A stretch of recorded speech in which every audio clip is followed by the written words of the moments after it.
Okay, so here's a new topic for today. We finished talking about eigenvectors last time. Today is going to be an interesting combination of topics that we've already talked about, that we've recently talked about. So eigenvectors is one of them. The other thing is change of basis. So section 5.3's idea of how to represent vectors and linear transformations with respect to bases is going to combine in a way that I will reveal over the course of today's lecture. It's going to combine with this phenomenon of eigenvectors that we studied last time to make a really neat sort of combination idea. So anyway, let's dive in. The first thing we need to talk about is a notion called similarity. What does it mean for two matrices to be similar? I'm going to start with a discussion of just the strict definition, and then I'll come back and talk about how do you think about that. Right? So the strict definition is that two matrices are similar. So a matrix A and a matrix B are similar if they can fit into this algebraic equation here for some invertible matrix P, whatever that invertible matrix P might be. Here's another way to say that. This construction here of taking a matrix and multiplying on one side by the matrix and on the other side by the inverse of the matrix, this little construction is called a conjugation. So this is a conjugation equation. Or more precisely, we say that B is obtained by conjugating A by the matrix P. Okay. So, by the way, a little cultural side note, this little construction, this idea of multiplying on the one side and the other side by a matrix and its inverse, comes up in lots of other areas of math. This is just one example of conjugation. Okay. All right. Another little bit of lingo, we say that the matrices A and B are conjugates of each other. Okay, and has nothing to do with complex conjugates. Okay.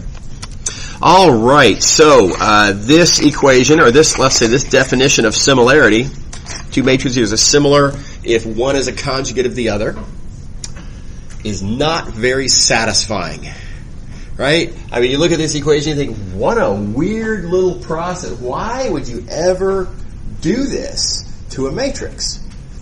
What does that? What does it mean? How do I think about it?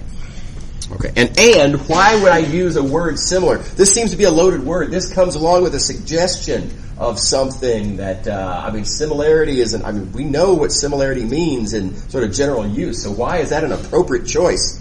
This does not appear to be a similarity that we're accustomed to. Okay, all right, so the big observation to make here is this one, and that is that this weirdo little algebraic construction is something we have seen before. We saw this when we were talking about change of basis for linear transformations. So Monday, right? If you have a matrix representing some transformation T with respect to some basis, and note same basis for the domain and target, both script V, right? If you have T in script V language, and you would like instead to understand the same linear transformation T just with respect to a different basis, script V prime. Here's how you do it, right? There was this product of three matrices, the one on the right being a change of basis, and the one on the left also being a change of basis. In fact, in this case, being a change of basis back the other way. So, in fact, notice that this is a conjugation. We have here the change of basis matrices are inverses of each other. So let's revise our previous statement. Previously we said, I said, this was an oddball, weirdo algebraic construction that doesn't seem to have anything to do with anything. Now we realize it does. So this conjugation construction in the context of matrices smacks heavily of change of basis on linear transformations. Okay. All right. Now, is this always the case? I mean, is every conjugation necessarily a change of basis? I mean, just because structurally they look similar doesn't mean that every example of this is necessarily an example of this. What we would need to know for that to be true is that every invertible matrix P is also a change of basis matrix. And is that true, we ask? And the answer is yes, it is. There's a theorem down here. Every invertible matrix can be viewed as a change of basis matrix for some clever choice of basis script V. And furthermore, as a change of basis into the standard basis. Okay, now I'm going to leave this as an exercise for y'all to prove. I've given you the big hint down here. And the hint is, take the columns of this given P matrix, whatever invertible P matrix you want to show as a change of basis matrix. Take those columns of P. That's your basis script V. So all you have to do is check that actually works. Right? Take this basis described here. Write down this change of basis matrix, and sure enough, it's exactly what you wanted. So easy proof. Once you know the hint. And it'd be a good practice problem to write that down. Okay, so coming back up here now, again, we have this idea of similarity. It's defined in terms of conjugations, but we see here that every conjugation could be viewed as a change of basis every time, because whatever you're conjugating by, that is a change of basis matrix. So you can always do this. So this is not just an example of why this algebraic construction is not crazy. This is more than that. This is an alternative point of view on similarity. Two matrices are similar.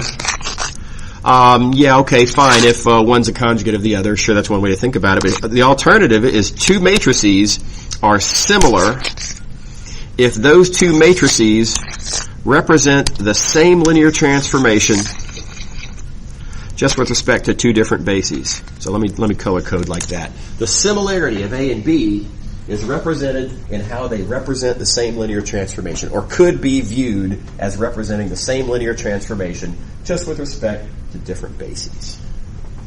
So this is by far my, I'm going to say just, on an emotional level, favorite way of thinking about similarity, because this motivates the term, right? I was complaining earlier, how dare we use a term, a loaded term like similarity that seems to be suggesting that these two things have something in common. How could I use that term suggesting they have something in common if they don't have anything obviously in common? Well, they do. What do A and B have in common if they're similar? They represent the same underlying linear transformation, just in different languages. And that's a lot that they have in common. So I think on that basis, sorry for the inadvertent pun, I was trying to think of an alternative word, but I couldn't. Similarity is a very reasonable choice of words. Yeah? What do you think about that? Anybody have any questions about that? Okay. By the way, just let me plant a thought. The idea of two things being different but having something in common. We've actually seen this before, and I just want to observe. We're going to come back and see more of this in a few seconds. By the way, I'm going to lower the screen here. Does everybody have the code? Last chance. There you go.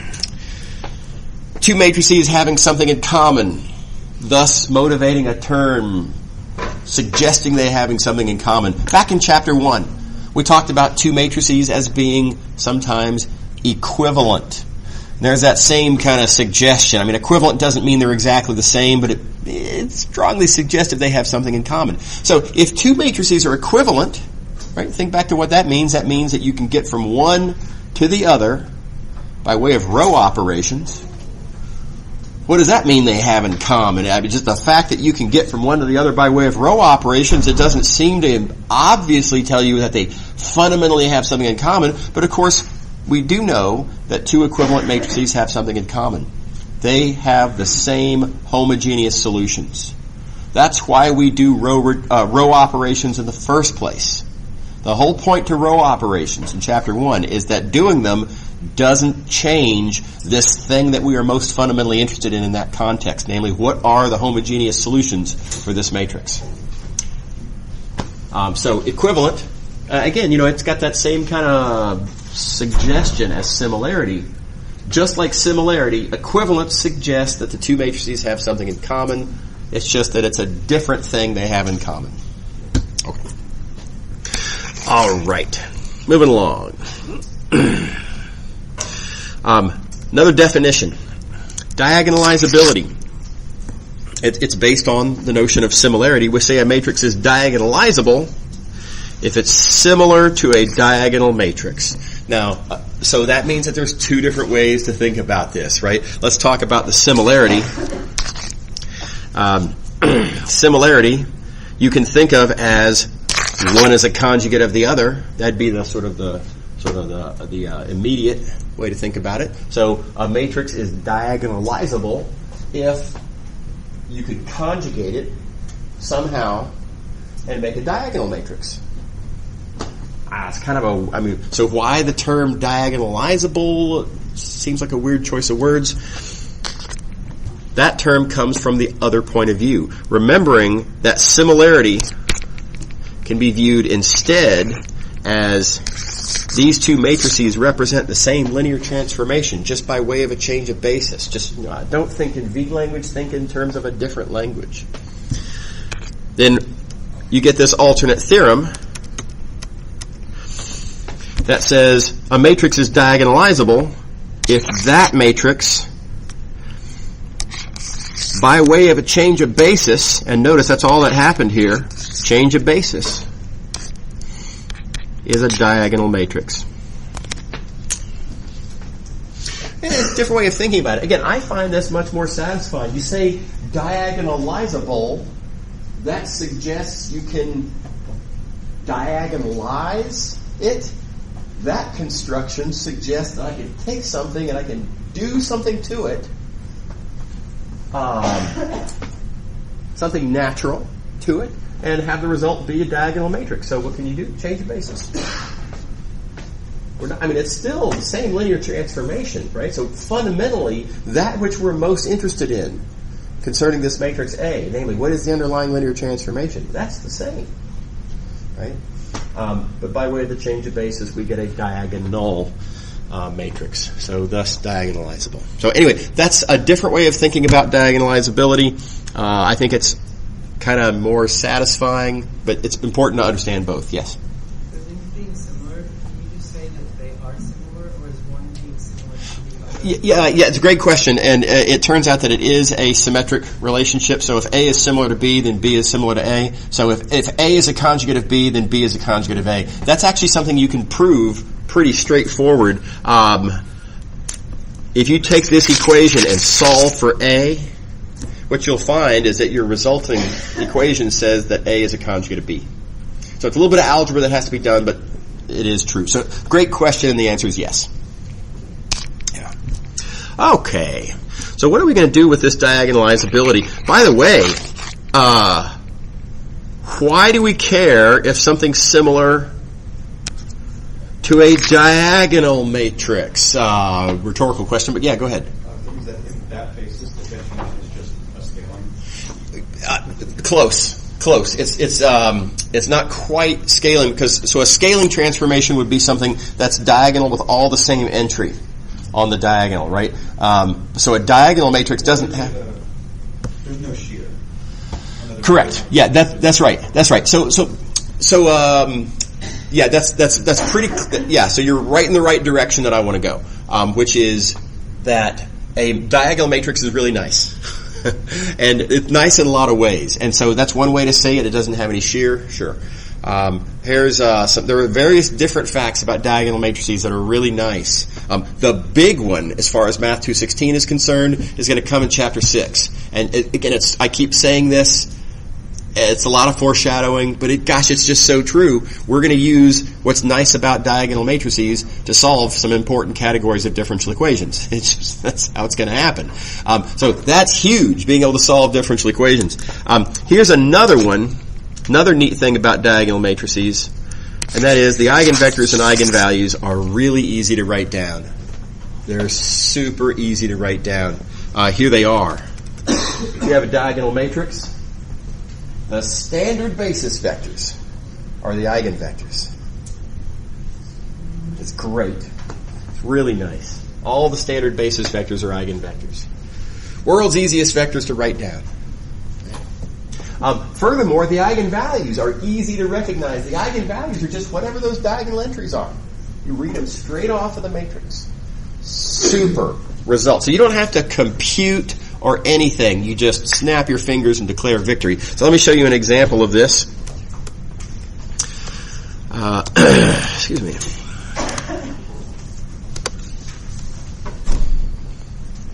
Okay, so let's look at this matrix. Let's see here. I'm going to put the numbers 3, 5, and 8 on the diagonal. Now this is supposed to be a diagonal matrix, so I'm going to put all zeros everywhere else. And now I'm going to multiply this by, I've asserted that standard basis vectors are eigenvectors. So let's multiply this by a standard basis vector, 1, 0, 0.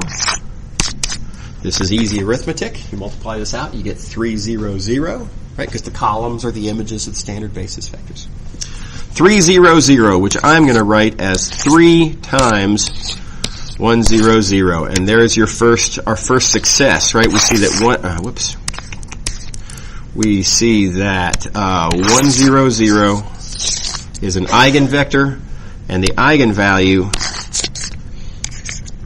is that first diagonal entry. So the first standard basis vector is an eigenvector.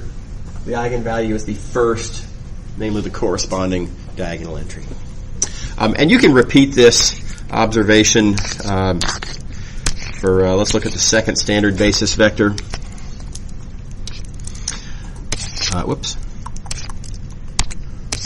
0, 1, 0. Multiply this out. Columns are the images of standard basis vectors, so this is 0, 5, 0, which I'm going to rewrite as 5 times 0, 1, 0. And again, declare victory, right? Eigenvector, eigenvalue. Second standard basis vector, second diagonal entry. So without writing down a proof, I think you guys can see this is always going to work, and the proof would just be a matter of, symbols and notation. I think this is already pretty persuasive. Okay, so we like diagonal matrices for a lot of reasons. All right, now I want to talk a little bit about lingo. Here's an alternative way that you can say that a matrix is diagonalizable. This, the process of doing a similarity and getting down to a diagonal matrix, or doing a change of basis and having the result be a diagonal matrix. Sometimes people will talk about say A can be put into diagonal form, which, if you think about the grammar, or the sort of the words of it all, this smacks of diagonalize, right? Eyes meaning do it to something. So put in a diagonal form. This is very close to some language that we talked about back in chapter 1. We talked about taking a matrix and putting it into reduced row echelon form. Y'all remember that lingo? Did that weird anybody else out at the time? When I first heard that, I was very uncomfortable with the idea of taking a matrix and putting the matrix into a form of a certain description. And the reason I was uncomfortable with that, as I wrote here, in what sense is it still it if you're clearly changing the matrix, right? You take some matrix A, you row reduce, you've put it into reduced row echelon form. It's not the same matrix. So in what sense is it? Isn't it something else that's in the reduced row echelon form? How is this it equal to? They're not the same thing. So should we be saying it if there's two things that are different? It just seems like bad grammar to me. And it kind of is. It's arguably a little bit sloppy. So I want to explain what the motivation for this term is. The sloppiness is that when we say A can be put into a form, it's not really A. It's the thing that we actually care about that has something to do with A. That's what we're really putting into a form. So let's talk about row reductions. Right? With row reductions, what we're really interested in is the homogeneous solutions. The homogeneous solutions you could say that they're represented by A. We're going to instead represent them by something in reduced row echelon form. This is the same. The homogeneous solutions haven't changed. We're just taking the homogeneous solutions that we're representing in this ugly form, and we're putting the homogeneous solutions, representing it in the reduced row echelon form. So putting into a form is actually a perfectly reasonable construction. It's just saying that we're doing it to the matrix that's a little sloppy. The matrix is, of course, changing. So, okay. All right. So, nevertheless, this language gets used a lot, and it's perfectly reasonable, I suppose, the understanding of what's really happening. It is confusing, though, and so I want to go through this table and talk about what row reductions and diagonalizations have in common and what they don't have in common. How are they different? Both of these processes make reference to, put a matrix into a form. We'll talk about putting a matrix into reduced row echelon form. And we will talk about putting a matrix into diagonal form. They are completely different processes. Okay, so first of all, what is reduced row echelon form? Well, it's a list of rules. A matrix is in reduced row echelon form if, increasing leading zeros and all that business. How do we get into reduced row echelon form? Well, we do it by doing row operations. There's various, 3 different kinds of row operations that we're allowed to do. So that's our process. Now, let's ask the reasonable question, why are we allowed to do these things? Is it just that they're mathematically acceptable or something? Have they been approved by some council that deems them okay? Or it's not that, right? I mean, there's got to be something about this process that makes it, in this case, perfectly legitimate to do. And that thing that makes it okay is that it preserves what we are fundamentally interested in, right? When we're doing row reductions, what we are fundamentally interested in is solution sets. So why is it okay to do row operations? Well, because doing row operations doesn't change your solution set. That's what we actually care about, solutions. And this doesn't change them at all. So effectively, when you're doing row operations, you're effectively doing nothing to that which we're interested in. Okay, so we've got a solution set that we care about. We're going to do row operations to the matrix that that we started with. Why are we aiming for reduced row echelon form as our conclusion? And the answer there is because it's convenient. Every reduced row echelon form has this nice property that you can solve for your pivot variables in terms of your free variables, and you can write down the complete set of solutions and where the pivots are, tell you about existence and uniqueness and all this business, and you can just absolutely answer every question you could possibly want to answer in reduced row echelon form. Okay. All right. So there's a totally analogous thing going on with diagonalization. It's totally analogous, but all of these items are different. So the structure that we're aiming for, we could no longer care less about reduced row echelon form. If you're interested in diagonalization, what you're interested in is diagonal form, which is a really easy form to write down. It's just the matrix has got to be a diagonal matrix. So all zeros off the diagonal. Say it in any of several very convenient ways. Okay. What are you allowed to do to get into diagonal form?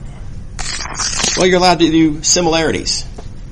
Right? So you're allowed to do conjugation, for example. You're allowed to take a matrix and conjugate it. That preserves similarity. Or if you prefer, different point of view, same exact concept, you could do change of basis on the underlying linear transformation. Because again, that's the same exact thing. So these are the things that you're allowed to do. That's your process when you're interested in diagonalization. Why?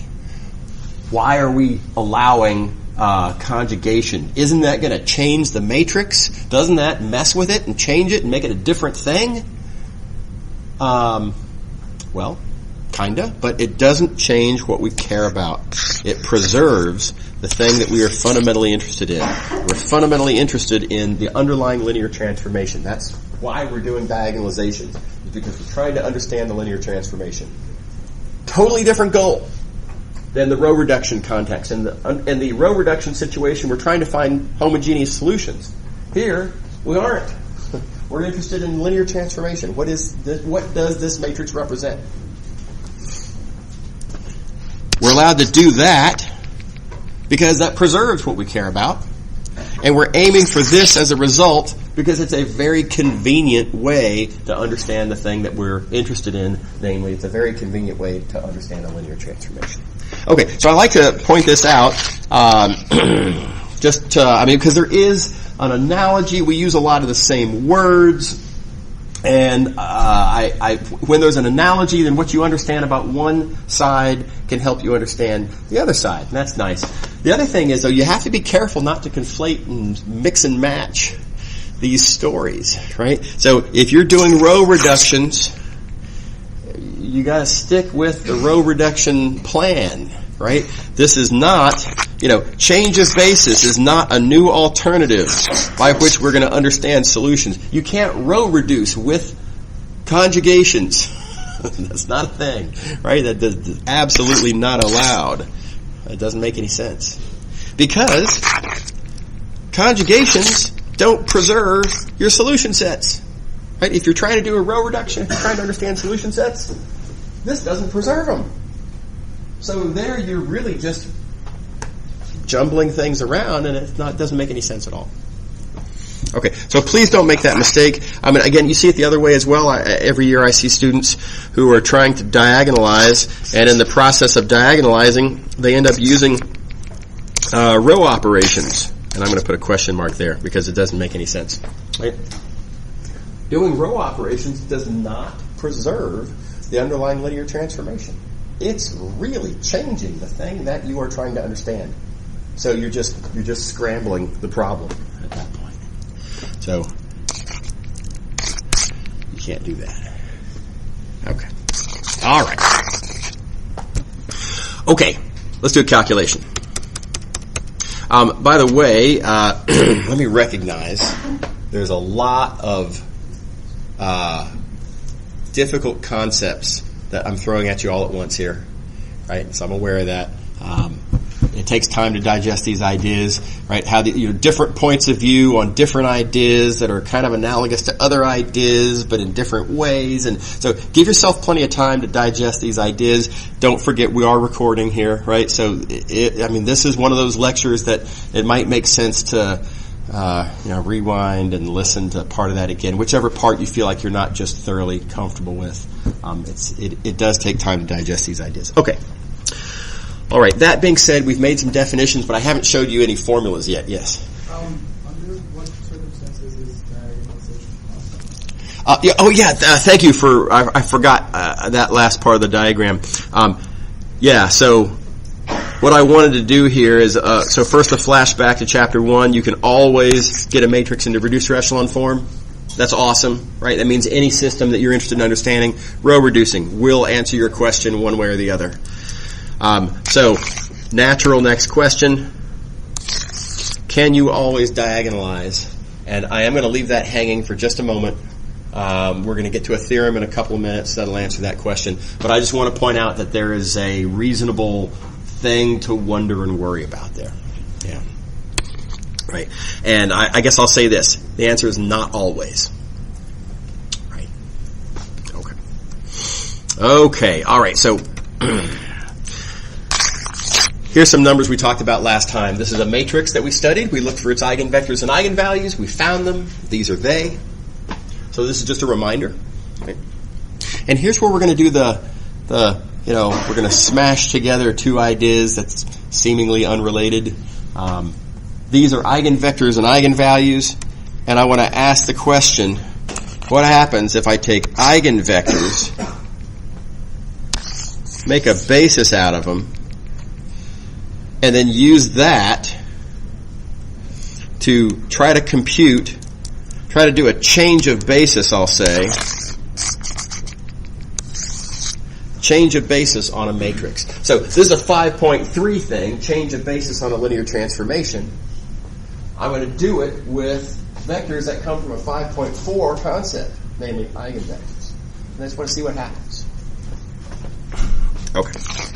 All right. Now, of course, you can see what happens, but let's try to go in order here. I'm going to compute this matrix directly, this matrix that we're trying to understand.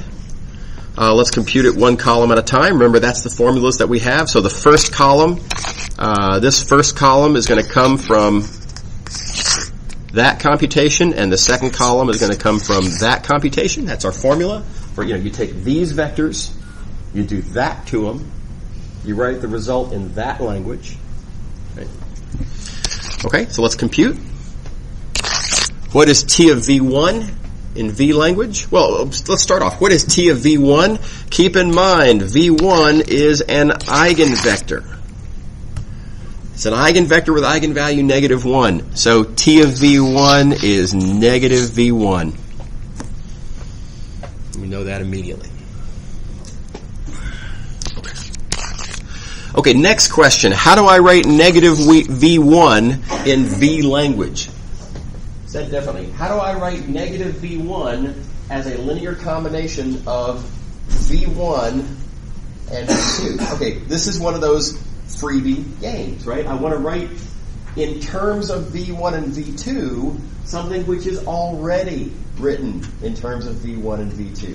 So this is an easy linear combination. This is -1 V1 plus 0 V2, and those coefficients are -1 and 0. So get that. And that becomes then our first column per section 5.3 discussion. Let's do the next one. How do I compute the second column? The second column comes from this. Let's not forget that V2 is an eigenvector. So T of V2 is 4V2. Right? So let's see here now. Next question. How do I write 4V2 as a linear combination of V1 and V2? Well, again, it's one of these freebie games. It's already written in terms of V1 and V2. The coefficients are 0 and 4. So it's 0 V1 plus 4 V2. That becomes the second column.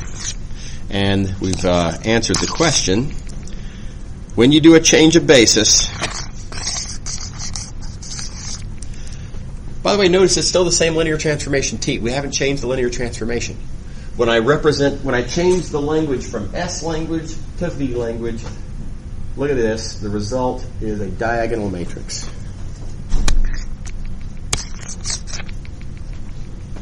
And so inadvertently, we have already diagonalized the original matrix. Right, so the diagonalization of that wacky little matrix there, the diagonalization is this. Okay, how are we doing? Did everybody follow the details of this calculation? I'm going to go through and talk about how you can think about it here in a second, and then for the next several pages. Okay. All right. So why did this work? What really made this come together? And I'd like to answer that in three different ways. First, I'm going to just kind of point to what happened here, and then I have two separate proofs I want to show you. First, let's take it one column at a time. Why did this first column work out?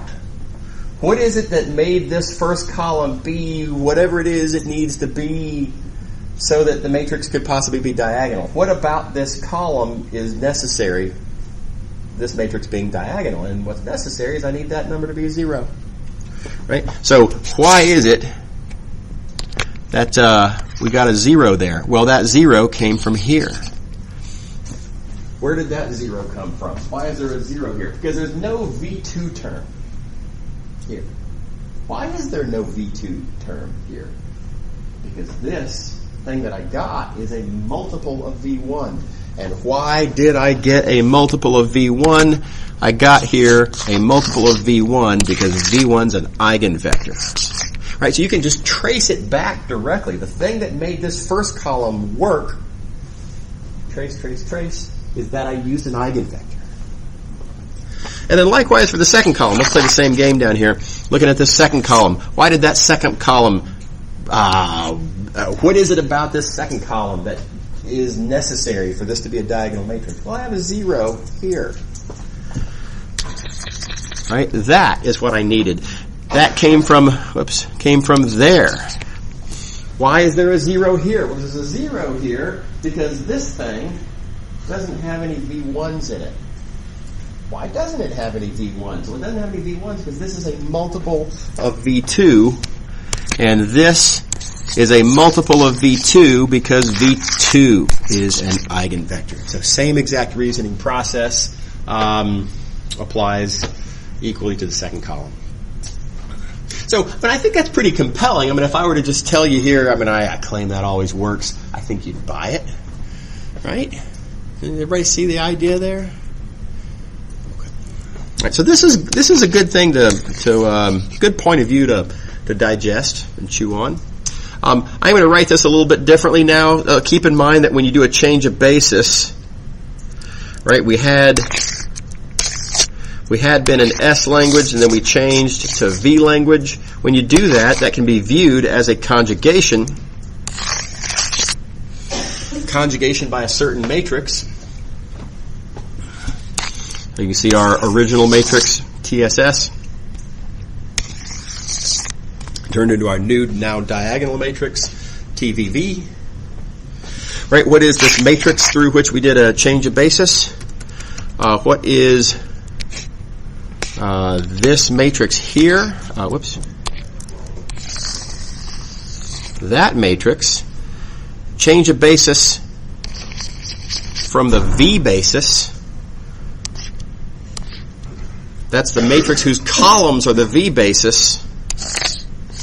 The V basis being our eigenvectors.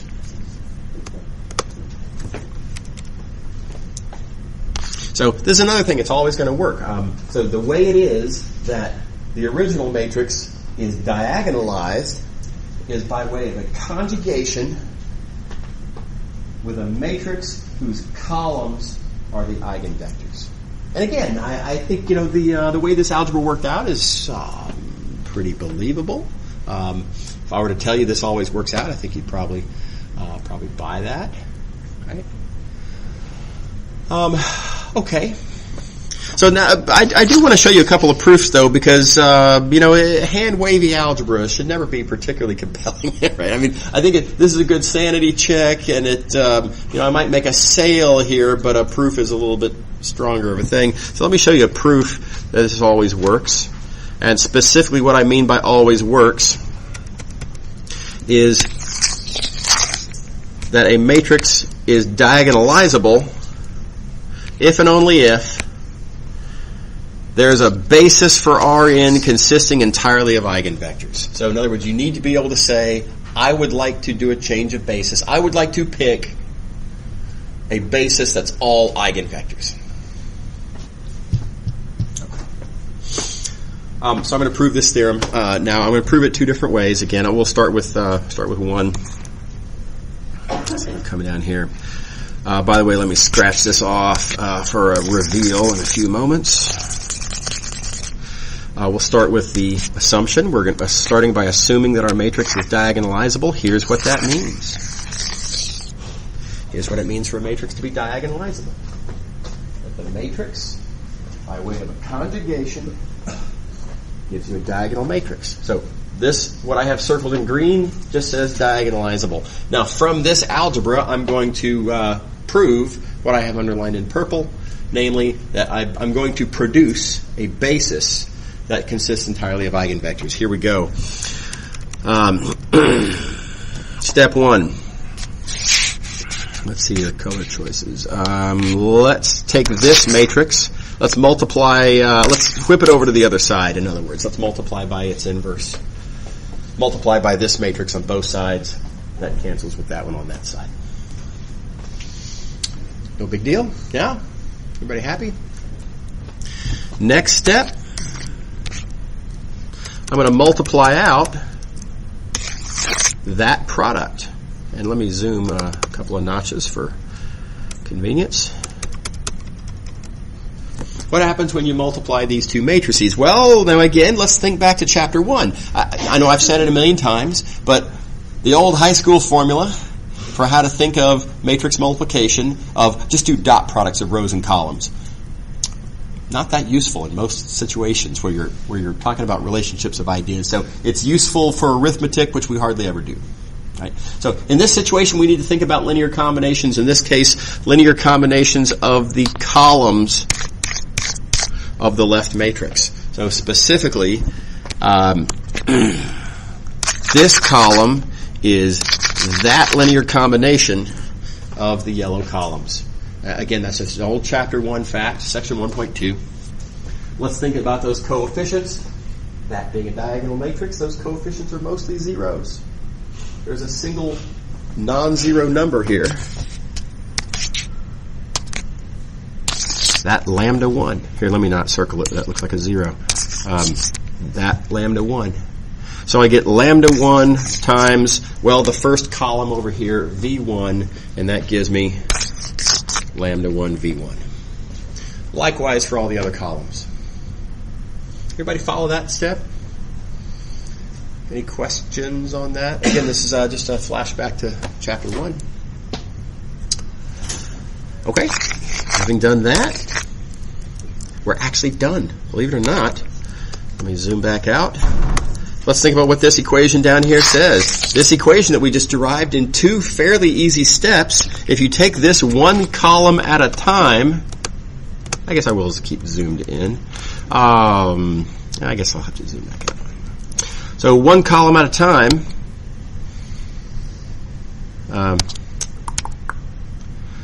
A times V1 is lambda 1 V1. That's what the first column of this multiplication says.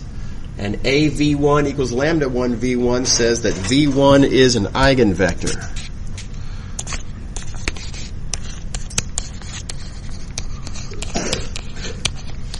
And furthermore, that this value, aka that value, is the eigenvalue.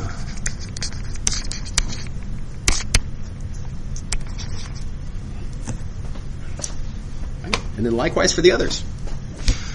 So, A V2 is equal to lambda 2 V2. That would be right here if I had written it in. So eigenvectors, eigenvalues, etc., etc. A Vn is lambda n Vn. Eigenvectors, eigenvalues.